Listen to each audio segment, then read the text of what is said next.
Tá começando mais um Entre Chaves, o seu podcast de desenvolvimento de software. Eu sou a Rafa e hoje a gente vai falar sobre cibersegurança, né? Mas especificamente sobre o mercado de trabalho dessa área.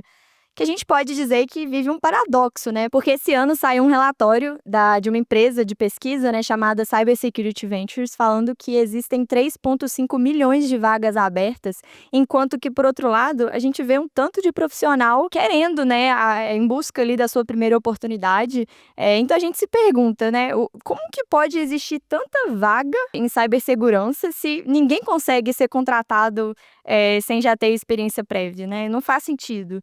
E muitas vezes barrado aí, né, por expectativas irreais, exigindo 3 a 5 anos de experiência para vagas de entradas, de júnior. Então a ideia aqui hoje é a gente entender, né, o que está acontecendo, esse apagão de talentos, mas principalmente como que a gente se prepara, então, né, para esse mercado que é tão difícil, tão exigente de entrar. E para isso eu estou aqui com o meu co-host, Dantas, que também é head de segurança aqui na DTI, então vai agregar muito, né? E aí, pessoal, tudo bem? Caio de volta outra vez, eu sou o Dantas, atuando como Head de Cibersegurança aqui na DTI Digital, e agradeço o convite, Rafa, é sempre bom falar sobre esse assunto. Eu quero deixar claro que só tem 3,5 milhões de vagas abertas porque eu só consigo ocupar uma, tá? Porque senão eu já tinha tomado todas.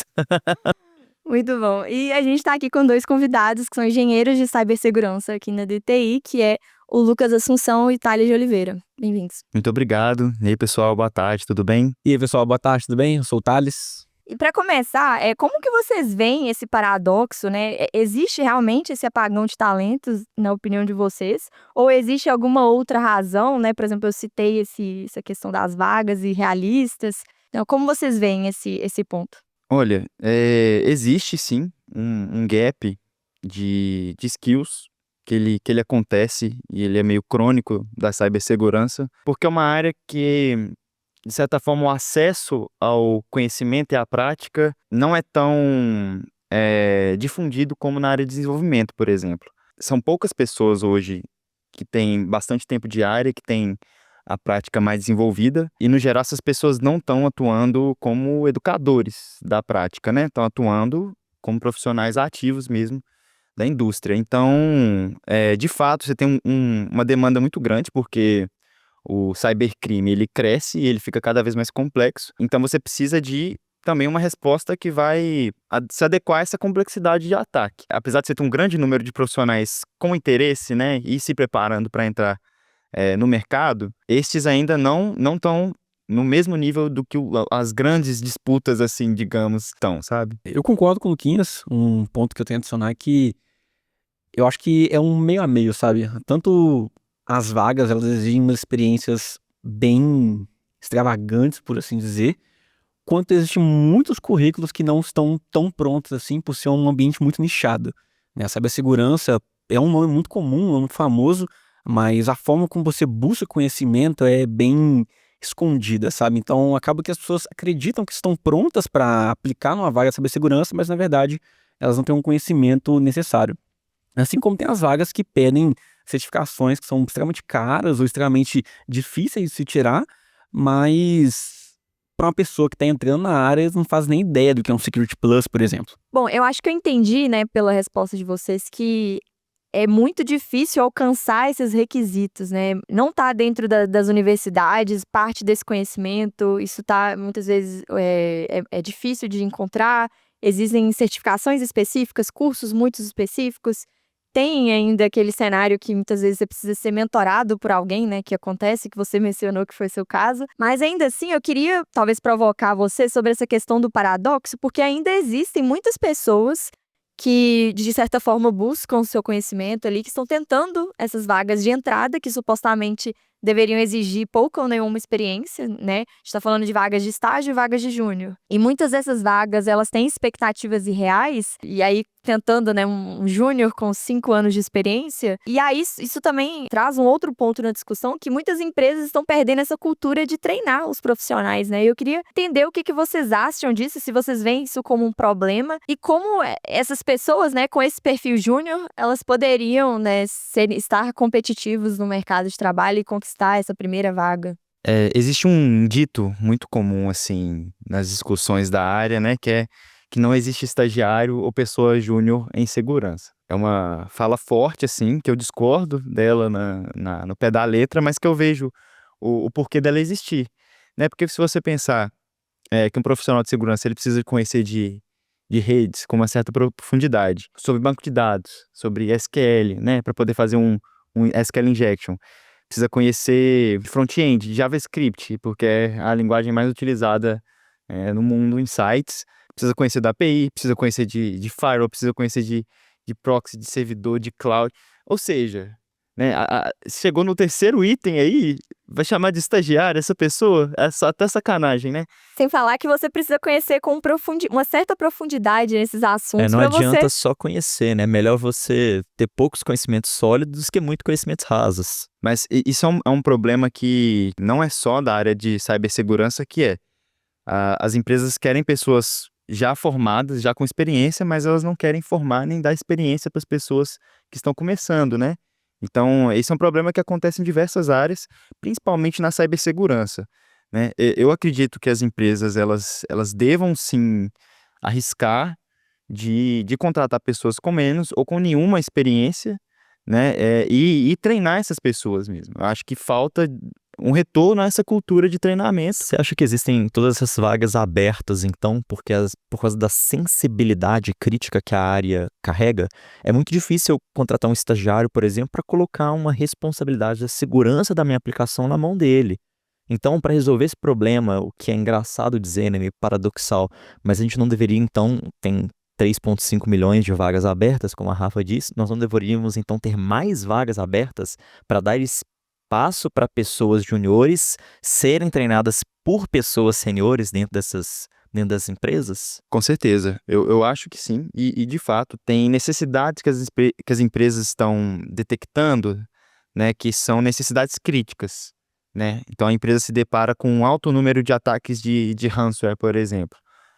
Não vai ser um estagiário, não vai ser uma pessoa júnior que vai resolver esse problema numa empresa Mas talvez grande, seja ele que forte. dê apoio suficiente para o sênior conseguir Sim, aplicar a resolução da forma correta, sim. né? E é ele que daqui 5 anos, 6 anos vai estar atuando, possivelmente nessa mesma empresa ou talvez em outro mercado, mas essa pessoa vai estar resolvendo esses problemas, né? E só vai conseguir resolver se ou tiver passado por essa situação ou tiver sido muito bem treinado para essa situação, né? Mas eu acho que você citou num ponto importante, né, de que para você entrar na área já lhe são exigidos conhecimentos aprofundados em outras áreas, né, de TI. Então, eu acho que o que você está me dizendo é que se eu sou um desenvolvedor, se eu sou um cara da infra, se eu sou um DevOps, eu posso sim já ter uma bagagem que me coloque ali à frente e que eu só vou ali me direcionar a minha formação para uma especialização, para certificações, para os cursos que vocês comentaram, né? Com certeza. E para quem está buscando, né, um emprego nessa área, assim, eu acho que são habilidades muito importantes, que inclusive, se fizer sentido, talvez valha a pena tentar outras experiências, né, diante da dificuldade de encontrar posições de entrada, né, nessa área, arriscar um pouco numa área de desenvolvimento, numa área de infraestrutura, angariar esse conhecimento, né, e ter já essa experiência, que não é só a área de cibersegurança que vai te dar, que é a experiência de comunicação, né, que é a experiência de lidar com o cliente, de lidar entre áreas técnicas, áreas executivas, né? Então, essa experiência você ganha em outras profissões também, né? Então, talvez o caminho até uma atuação pleno, sênior, de cibersegurança seja em outra área bem distinta. E só complementando o que o Luquinhas estava falando, realmente você ter um background em relação à programação é bem interessante, como eu falei, não tem um caminho exato que vai funcionar para todo mundo. Então, cada um vai conseguir trilhar um caminho diferente. Obviamente, o mesmo caminho pode funcionar para várias pessoas, mas não é ele que vai ser o melhor, sabe? Então, realmente, se você saber um pouco de código, você testar outras áreas, é algo que vai te dar uma boa experiência. Mesmo que não seja relacionado à cibersegurança, você ter o contato com o mercado, ele vai te fortalecer para conseguir entrar com as duas portas nesse mundo. O exemplo palpável dessa habilidade de desenvolvimento é quando a gente acha uma vulnerabilidade. É muito nítido o tester que tem experiência com código é aquele que não tem. Se você é desenvolvedor e você viu a vulnerabilidade, você provavelmente sabe como que ela está desenrolando por detrás dos panos. E é muito mais fácil que você ajude o outro desenvolvedor a explicar como corrigi-la. Enquanto um tester, né, um pentester que não teve experiência com código, ele vai precisar aprender de formas genéricas como corrigir aquela vulnerabilidade. Então esse é um exemplo muito, muito sólido, muito palpável de como que o seu background de desenvolvedor, ele te ajuda diretamente no seu dia a dia dentro da cibersegurança. Sobre esse número, né, grande de vagas, milhões de vagas abertas, eu acho que também é legal a gente comentar sobre o porquê que a área está expandindo tanto, né? E aí, como provocação, né, saiu um relatório da Splunk, que é uma empresa de cibersegurança, que revelou que 82% dos CISOs que agora respondem diretamente ao CEO e não mais ao CTO, como já foi no passado. E aí o CISO, né, para quem não sabe, é um cargo C-level, que significa Chief of Information Security Officer. E aí isso mostra que a segurança, ela saiu do porão, né, Saiu debaixo da asa, né? lá para a sala de reunião, né? E aí quando a gente tem o CISO reportando diretamente ao CEO e não mais ao CTO, isso significa que agora o problema de TI passou agora a ser uma questão estratégica para o negócio, né? E aí, naturalmente, isso gera um efeito cascata, porque se o cargo C-level agora tem maior importância, então toda a estrutura debaixo dele cresce. Então, você vai ter mais budget, mais contratações, mais projetos estratégicos, então equipes maiores, demanda por especialistas. E aí, claro que essa decisão não foi por acaso, né? Não foi simplesmente o CEO acordou e decidiu que o CISO responderia a ele. A gente sabe que existem fatores, né, que contribuíram para essa alavancagem e que justificam isso, ainda que seja gradual. E aí, na visão de vocês, quais são esses fatores? Eu acho que se eu pudesse resumir, o meu ponto seria inteligência artificial, porque a quantidade de fraquezas que um código possui, ela aumenta, né? Que nem a gente comunicou várias vezes aqui, a vibe coding é algo muito presente no dia a dia, isso é impossível de negar. E ele é uma faca de dois gumes. Você saber programar um código e você conseguir interpretar o que a IA fez para você é algo muito bom, vai te alavancar demais. Mas você não saber o que aquele código significa, o que ele faz de verdade, aumenta as perfis de fraquezas do seu código, que vai abrir portas e portas para um atacante, por exemplo. Então, um dos pontos principais realmente é a inteligência artificial, né? O mercado hoje em dia, acho que teve a palavra do ano, se não me engano, que foi inteligência artificial. Nós temos uma nova categoria de vulnerabilidades, novos termos como Shadow AI, nós temos novos pontos de fraqueza dentro da etapa do desenvolvimento. A IA, ela resume bem uma nova era da cibersegurança que a gente vê nascendo. Exatamente. Quando fala nos anos 2000, né, quando começou a área da internet, da computação, a gente entrou em contato com uma nova tecnologia. E a mesma coisa está acontecendo, a gente está migrando a chave de novo, a gente está rodando a chavinha e a gente está entrando numa nova era da tecnologia. É engraçado que os cientistas de ponta hoje, eles comentam exatamente isso. As vulnerabilidades que nós vemos na IA hoje, elas lembram muito as vulnerabilidades que nós vimos no início dos anos 2000 na internet. São vulnerabilidades que te concedem danos estratosféricos, muitas vezes sem precisar de nenhum tipo de interação do usuário. Eu acho que esse aumento da importância, digamos, de negócio da cibersegurança, ela é principalmente também uma consequência da forma como pessoas se preocupam com seus dados na internet. Né, a gente teve na última década uma série de escândalos, situações, né, com a Cambridge Analytica, com as eleições de 2016 dos Estados Unidos, que realmente chacoalhou, né, a forma como as pessoas viam seus dados na internet. E eu acho que desde então, falar de segurança é falar da qualidade do seu produto, né, é falar do quão bem você faz aquilo que você faz. Né? Então, trazer o CISO mais para perto ali do CEO, eu acho que traz a segurança para essa conversa do negócio também. Né? Ela deixa de ser um assunto puramente técnico. Que era debaixo do CTO, né? Que era puramente técnico, era uma questão tecnológica e agora passa a ser negócio. É uma estratégia de negócio, tanto é que tem muita coisa em jogo no ataque. A reputação de uma empresa, né? A reputação daquela empresa em relação aos seus clientes finais, em relação aos seus parceiros, Tem a questão das legislações, que são a GDPR, né, LGPD, que tem punições, né? É o que é uma resposta justamente à forma como as pessoas passaram a ver, né? Isso também. Então, acho que tudo isso está bem ligado também. E não só também em relação ao dano que seria causado por um ataque, mas também empresas que vendem software podem vender o serviço de segurança. Então, a parte de segurança ela virou algo negociável mesmo. Você vender um serviço, vender um time de segurança para fazer um pen test na aplicação, seja web ou mobile, por exemplo, já é algo a se negociar. Então, acho que um fator que agrega a essa mudança. E há até um diferencial, né? Como, por exemplo, no modelo de negócio da DTI, que a gente possui time de segurança, a gente possui Dantas como head de segurança, então... A gente entendeu cedo que segurança era um fator de qualidade do nosso produto não negociável.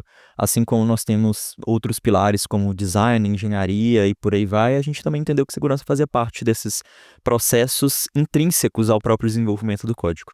Bom, antigamente, né, o cara da segurança era ali o mesmo cara da infra, né? Era tudo o mesmo papel, que eram os tals do sysadmin, né? Profissional que lidava com redes, com servidores, com a infra ali de uma organização. E aí eu queria entender, né, o porquê que era tudo ali no mesmo profissional e por que se dividiu, né? E como que as habilidades desse profissional, elas são importantes para os papéis da segurança que a gente tem hoje.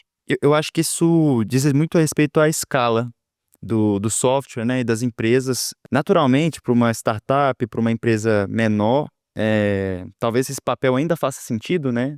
Alguém mais sênior, alguém mais especialista ali que tenha um conhecimento de segurança e que está atuando num produto que não seja tão complexo, já é capaz ali de oferecer uma segurança básica que funciona. Mas quando você vai crescer nos times, né, tendo cada vez mais produtos ali no seu escopo, você aumenta a sua área de cobertura, sua superfície de ataque. Você aumentando sua superfície de ataque, você aumenta a complexidade de defesa dessa superfície. Aí deixa de ser só um problema de firewall, por exemplo, né, e passa a ser um problema de broken access, por exemplo, na própria construção da sua aplicação. Você pode encontrar problemas de segurança. E com o tempo, né, aí hoje, vamos falar hoje em dia, até do novo OWASP Top 10 que saiu esse ano, problema de supply chain, por exemplo, que não é simplesmente o problema na hora de construir o software, né? São vulnerabilidades encontradas nas bibliotecas, nas coisas que você importa. Ou seja, é muita coisa para você verificar, né? Então, uma pessoa só, ela não dá conta. Tipo assim, não dá conta mesmo. Então essa divisão ela nasce da necessidade de especialização, né? Então o sysadmin já estava com trabalho demais, né? Aumento da superfície de ataque também, né? E eu acho que é um reflexo que a gente vê em várias áreas, né, Rafa? Essas subdivisões que vão acontecendo. Assim como a gente viu na área de dev também, né? Que antigamente você só tinha um programador e hoje tem arquiteto, tem dados, tem pessoas responsáveis por diferentes setores. Na área de dados também tem as subdivisões. E assim como é na área de segurança, né? Eu ouvi dizer que você trouxe até uma lista aí pra gente. Mas antes de falar, né, sobre os principais cargos aí, né, pensando em 2026, eu queria que vocês me dessem um panorama geral, assim, dos papéis de segurança, porque pra mim é tudo engenheiro de cibersegurança, eu não sei quais são as nuances aí. Os papéis eles são diversos, né? Tem desde a camada de aplicação, onde você tem uma pessoa específica para realizar, seja um assessment ou pen test naquela região. Seria esse AppSec. Isso. Foi Red Team, Blue Team. Também tem a parte do Red Team, Blue Team, né? O Red Team, ele tá juntamente dessa parte de pen testing, e o Blue Team é outro cara que tenta defender essas invasões que vão acontecendo. Também tem áreas de cloud, infraestrutura, de firewall, tantas coisas. O famoso DevSecOps. Exatamente, os DevSecOps. Então, assim, são muitas áreas que você pode especializar, sabe? Bom, eu vi uma lista aqui, né, que saiu de 5 cargos que vão dominar em 2026 na área de cibersegurança, segundo a ANA Security, que é uma empresa de certificação. E ela citou aqui alguns dos papéis: AI Security Engineer, Cloud Security Engineer, Identity Security Posture Management, Crowdsourced Red Team, que vocês acabaram de citar, e Mobile Threat Analyst. Isso tá dentro aí porque os nomes são muito... Vamos traduzir os nomes. Eu acho que o AI Security Engineer... A gente já cansou de falar aqui, né, nos nossos episódios de IA. Se vocês não escutaram, voltem aí que tem vários episódios onde a gente fala sobre segurança em IaaS. E cito mais uma vez o que eu disse nesses episódios: a IA, ela introduz uma nova categoria de vulnerabilidades que nós nunca lidamos antes. Então é natural que nasçam novas funções para lidar com isso. Eu acredito para quem está entrando agora, essa parte de IA é o mais interessante você estar bem antenado. Todo dia lança uma IA nova, todo dia lança um modelo novo do que já existe, e cada um está mais refinado do que o outro. Então você estar atento a essas mudanças é bem importante, né? Já comentaram em vários episódios sobre a ML, diversos ataques podem ser feitos utilizando IA. Quem sai na frente bebe água limpa, né? Exatamente. Então é sempre interessante você estar à frente das atualizações do mercado, e o que para 2026 acredito que é o essencial é você ter uma boa conexão com a IA. Vem em primeiro lugar, né? Como a gente falou lá no começo do episódio, isso aumentou muito a superfície de ataque, né? Quanto mais a IA, né, entra dentro dos processos, assim, mais vulnerabilidades, né, vai se criando. Porque agora a IA, ela tá executando ações, ela tá tendo acesso a dados, e abre portas também para governança de dados, que é um assunto que a gente fala também que está relacionado com segurança. No último episódio que eu participei aqui, que foi sobre o Dora, para os nossos ouvintes, deve ter um mês mais ou menos que lançou esse episódio, a gente comentou no dia da gravação que o Google tinha acabado de anunciar o Anti-Gravity, a ideia que eles lançaram.